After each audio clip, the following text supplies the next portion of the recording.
ایک صحابی آتا ہے، عرض کرتا ہے حضرت امامہ رضی اللہ تعالیٰ عنہ، یا رسول اللہ صلی اللہ علیہ وسلم کچھ دنوں سے حالات خراب ہو گئے ہیں، سستی ہے، کاہلی ہے، قرض چڑھ گیا ہے، سونا مٹی بن گیا ہے، گھر سے نکلنے کو دل نہیں کرتا، مقروض ہو گیا ہوں، لوگوں کا دباؤ ہے۔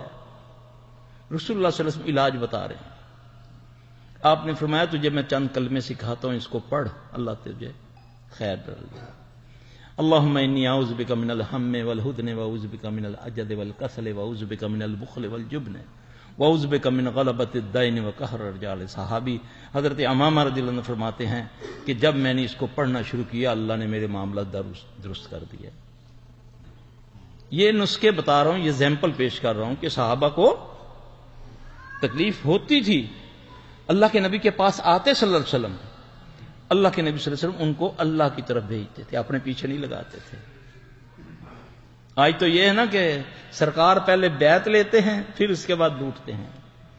یہ کیرو بیعت نہیں ہے، ڈائریکٹ اللہ سے، اللہم ربنا۔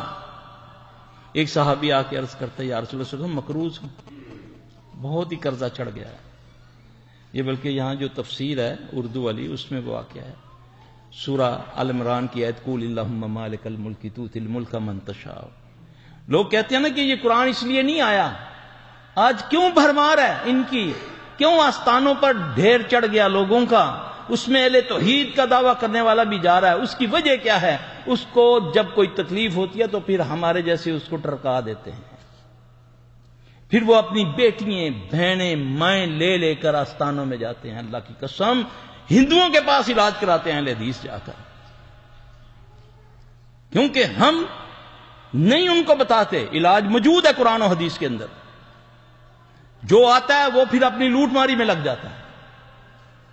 میرے زیادہ تر شاگرد پیشہ ور بن چکے ہیں، آتے ہیں کام کرنے کے لیے، آتے ہیں چند دن بیٹھتے ہیں، اللہ کی قسم جا کر دکانیں کھول لیتے ہیں، صرف نام لا جائے کہ یہ سلفی کا شاگرد ہے، کوئی اللہ کا خوف